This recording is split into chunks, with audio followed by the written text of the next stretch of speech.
My passion really is to help people understand that there are multiple futures, that there's not only one, but that there is a diverse range of futures. And I want to help them, enable them to imagine the most diverse multiple futures they can. Everybody does, everybody uses the future. And it's just a matter of how and how are we aware of it. It's not an easy process, it's a lot of work. It's a cognitive effort that is taking place in the workshop. There's usually a bit of pushback, like, but can't you just tell us what, what's the most likely thing so we can act on it? And that's not really the job of foresight, right?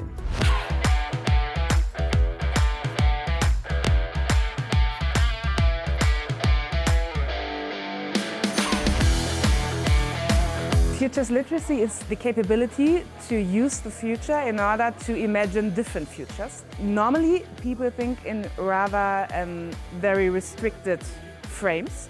So they think of the future of something they want to plan, they want to avoid, or that they want to make happen. But this is a frame that restricts other futures to be imagined.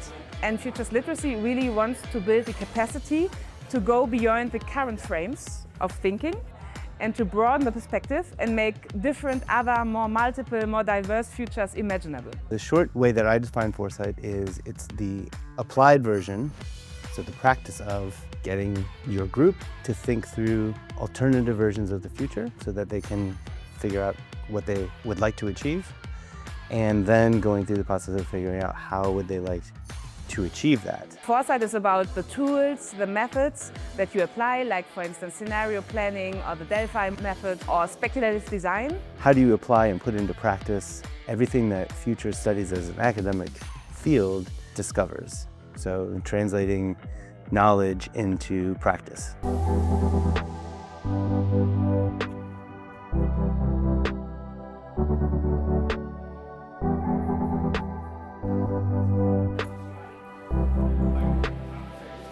As a foresight practitioner, I know how difficult it is in workshops to kind of balance structure that you give the participants with providing room for imagination. There's been some anxiety and some stress, even some anger and frustration at times, because we're trying to design something that is going to, in one day more or less, walk people through a foresight process in a legitimate way. I think it's very important to use artifacts or material or tools, also crafts material, because the future is not there yet. It's something that could be very abstract and difficult to get a grasp of. And I think all of these materials could help people to make the future or the different futures more tangible. So it's a bit of a double exploitation process and journey within YouthDecide, because we want to make sure the tools, the methods we develop allow young people to give their voice, to be able to rethink democracy in bold terms as well. Foresight in this way that we're doing it now and applying it, of course there will be different scenarios, there will be different futures. None of them will be 100% happening in 2040.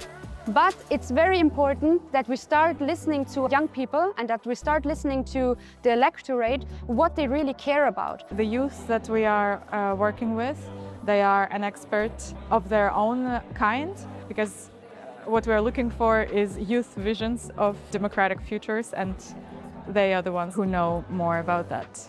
Many things are great in working with young people in foresight, but I think one of the greatest things is that they aren't so much stuck in their routine or in a routine thinking, and there is the natural impulse to question their assumptions and also question the status quo and to imagine the future in more diverse pathways maybe. Every generation has such beautiful imaginations, but I think with young people especially, there's a lot of energy that comes into that. So I can see, hopefully, older generations and other generations as well being really excited to see actually what do these young people see the future being like, and maybe it's very different to what I know. Personally, I think it would be unreliable and unreasonable not to include foresight in European politics. I think it's a really good thing that the European Commission has focused now on that. There is always a reaction towards problems and towards crises, but there was a lack of looking ahead what to do against it and how to prevent these kind of things. So foresight is a major method to do that, to apply scientific perspectives and to future-proof our European Union. I think it's super important to have that.